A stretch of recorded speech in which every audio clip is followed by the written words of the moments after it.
Hello everyone, this is Abrar. Welcome back to our YouTube channel. আমরা আজকে কোনিক্সের প্যারাবোলার পার্টের আজকে আরেকটা প্রবলেম সলভ করব। তো এটা সলভ করলে তোমার এটা রিলেটেড যে টাইপ আছে ওই টাইপের বাকি প্রবলেমগুলো সলভ করতে পারবা। তো এখানে প্রবলেমের মধ্যে কি বলছে, এখানে প্রবলেমের মধ্যে বলছে তোমার যে find the equation, find the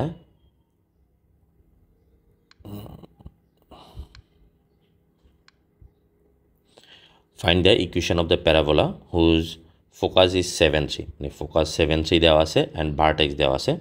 আমাদের কিন্তু ডিরেক্ট্রিক্স দেওয়া না। প্রিভিয়াস প্রবলেমে আমাদের ডিরেক্ট্রিক্স অ্যান্ড ফোকাস ছিল, তো আমরা খুব ইজিলি এটা সলভ করছি। এখন আমাদের কি কাজ করতে হবে, এখানে যেহেতু ডিরেক্ট্রিক্স দেওয়া নাই তাহলে আমাদের ডিরেক্ট্রিক্স বের করে ফেলতে হবে। তো আমরা প্রথমে একটা আগে গ্রাফ ড্র করে ফেলি, অ্যাপ্রক্সিমেট একটা গ্রাফ ড্র করি।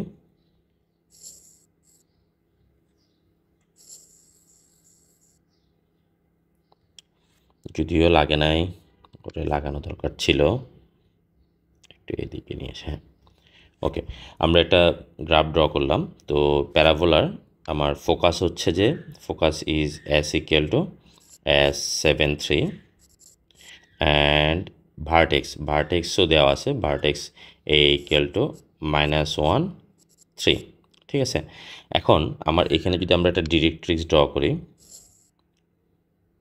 এখন এই ডিরেক্ট্রিক্স আমরা যদি পি একটা পয়েন্ট নিই, সাপোজ PXY, তো আমাদের প্যারাবোলার কন্ডিশন কী ছিল? প্যারাবোলার কন্ডিশন ছিল SP ইকুয়ালস টু PM, মানে এই এর SP ইকুয়াল টু PM দেখাইতে পারতে হবে, পি থেকে এম এর ডিস্টেন্স। এখন এম এর তো ইকুয়েশন নাই, এম এর ইকুয়েশন আছে, এম এর ইকুয়েশন তো নাই। তো এম এর ইকুয়েশন না থাকলে তাহলে আমার ফার্স্ট কাজ হচ্ছে যে এই ডিরেক্ট্রিক্সের ইকুয়েশনটা আমার কি করে ফেলতে হবে, বের করে ফেলতে হবে। ডিরেক্ট্রিক্সের ইকুয়েশন বের করতে হবে। ইকুয়েশন বের করতে হলে আমরা ডিরেক্ট্রিক্সের ইকুয়েশন কেমনে বের করব? ডিরেক্ট্রিক্সটা is perpendicular to the axis. এখন অ্যাক্সেসের কিন্তু দুইটা পয়েন্ট দেওয়া আছে, একটা হচ্ছে A13 আর একটা হচ্ছে যে S73। তাহলে দুইটা পয়েন্ট দিয়ে পাস হয়, এরকম ইকুয়েশন আমরা বের করতে পারি। y-y1 y2 y1 divided by equal to x x1। এই ইকুয়েশন দিয়ে আমরা এই অ্যাক্সেসের ইকুয়েশনটা বের করব। অ্যাক্সেসের ইকুয়েশনটা বের করতে পারলে সেখান থেকে এটা এটার উপরে পারপেন্ডিকুলার, ঠিক আছে, এটা এটার উপর পারপেন্ডিকুলার। তো এটা এটার উপর পারপেন্ডিকুলার হলে তাহলে আমরা এটা বের করতে পারবো। তো এটা আবার একটা পারপেন্ডিকুলার যখন হবে, এটা একটা পয়েন্ট দিয়ে যাবে। পয়েন্টটা কুই পয়েন্ট? জেড পয়েন্ট দিয়ে যাবে। এখন জেড পয়েন্ট দিয়ে যেতে হলে তাহলে জেডের কোঅর্ডিনেট বের করে ফেলতে হবে। তো আমরা দুইটা কাজ করতে হবে এখানে। ফার্স্ট কাজ হচ্ছে যে আমরা জেডের কোঅর্ডিনেট বের করব, দেন হচ্ছে যে আমরা এই অ্যাক্সিসের ইকুয়েশন বের করব। অ্যাক্সিসের ইকুয়েশন বের করার পরে এরপর আমরা ডিরেক্ট্রিক্সের ইকুয়েশন বের করব। ডিরেক্ট্রিক্সের ইকুয়েশন হচ্ছে যে অ্যাক্সিসের উপরে পারপেন্ডিকুলার। এরপরে আমাদের কাজ শেষ। তো আমরা অ্যাজ ইউজুয়াল লিখে ফেলতে পারি, লেট সলিউশন দিয়ে। তাহলে প্রথমে আমরা আগে জেডের কোঅর্ডিনেট বের করি। Let PXY be a point on parabola, ঠিক আছে, and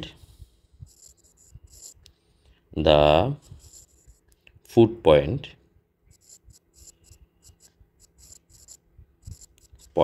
of directrix z alpha beta. তাহলে জেডটাকে আমরা ধরলাম আলফা বিটা। তো অ্যাকর্ডিং টু কন্ডিশান আমরা যেহেতু প্যারাবোলার ক্ষেত্রে এই ডিস্টেন্সটা কি, যেহেতু সো ইসেন্ট্রিসিটি যদি 1 হয় তার মানে জেড এ আর হচ্ছে ASটা equal, that means vertex is the mid point of ZS। Since vertex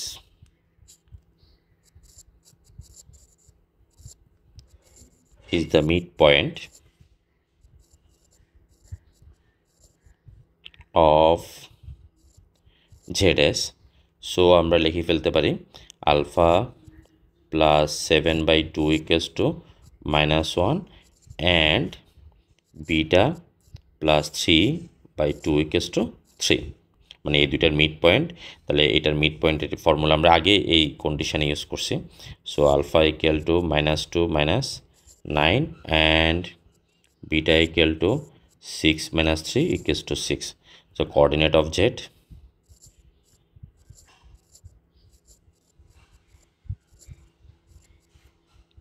-9 3 hopefully বুঝতে পারছেন। এখন আমরা এটা স্লোপ বের করেও করতে পারি, সরাসরি দুটা পয়েন্ট দিয়ে পাস হয় এটা না করলেও হচ্ছে, বা সরাসরি ইকুয়েশান বের করলে এক্সিসের ইকুয়েশান না করলেও হচ্ছে, চাইলে করতে পারি, বা আমরা স্লোপ বের করলেও হয়ে যাচ্ছে। কারণ একটা লাইনের স্লোপ যদি m হয়, এটা স্লোপ যদি m হয়, দেন এটা স্লোপ হবে -1/m, মানে একটা স্লোপ m হলে আরেকটা স্লোপ হবে, পারপেন্ডিকুলার লাইনের স্লোপ হবে -1/m। তাহলে আমরা স্লোপ দিয়ে করি, ইকুয়েশন আর প্যারায় যাওয়ার দরকার নাই। স্লোপ অফ as, তাহলে y2 - y1 3 - 3 divided by 7 + 1, that means 0 আসলো কেন slope?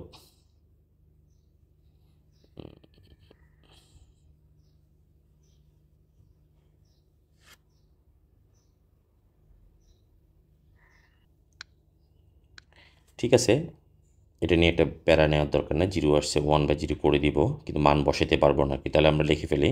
So equation of directrix. এখন ডিরেক্ট্রিক্স কোন পয়েন্ট দিয়ে যাচ্ছে? ডিরেক্ট্রিক্স যাচ্ছে আমার এই পয়েন্ট দিয়ে। আলফা বিটার কোঅর্ডিনেট তো আমরা পাইছি, আলফা বিটার কোঅর্ডিনেট হচ্ছে -9 3, এই কোঅর্ডিনেট দিয়ে যাচ্ছে। আর তাহলে y - y1 সরাসরি লিখে ফেলতে পারি, y - y1 মিনস হচ্ছে যে আমার 3, আর স্লোপ হচ্ছে যে এটার অল্টারনেট -1/0 x - x1 + 9। তো 1/0 আমরা তাহলে ক্রস মাল্টিপ্লাই করলে, সো x + 9 = 0। এটা হচ্ছে ইকুয়েশন অফ ডিরেক্ট্রিক্স। নাও শেষ। এখন আমরা এসপিও পাই গেছি, আমরা এখন ইকুয়েশনটা গ্রাফটা একটু আবার নিয়ে আসি।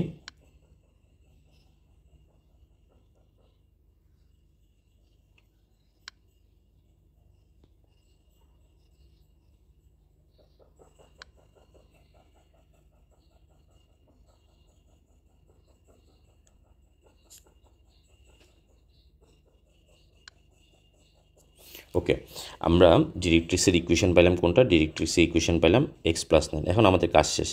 s এর কোঅর্ডিনেটও আছে, পিও আছে, তাহলে আমরা sp = pm লিখে ফেলতে পারি। নাও ফর প্যারাবোলা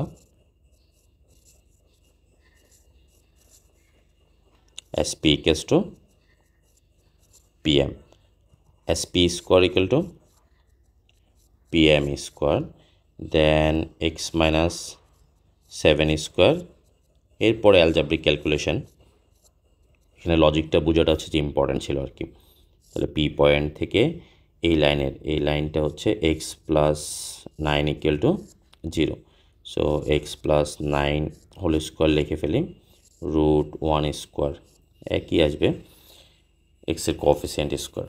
এরপরে এটা ভেঙে ফেলো, x² - 14x + 49, y² - 6y + 9, 1 square করলে সেম থাকতেছে, x² + 18x + 81, x² cancel, y² - 6y, 18x এই পাশে আসলো, তাহলে -32x, 49 58 থেকে 81 গেলে 58 - 81, তাহলে 11 হচ্ছে 3, 7 2 -23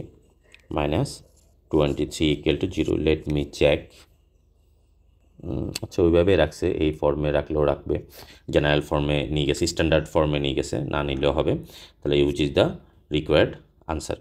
আশা করি বুঝতে পারছো। আমরা এরপর আরেকটা প্রবলেম সলভ করব।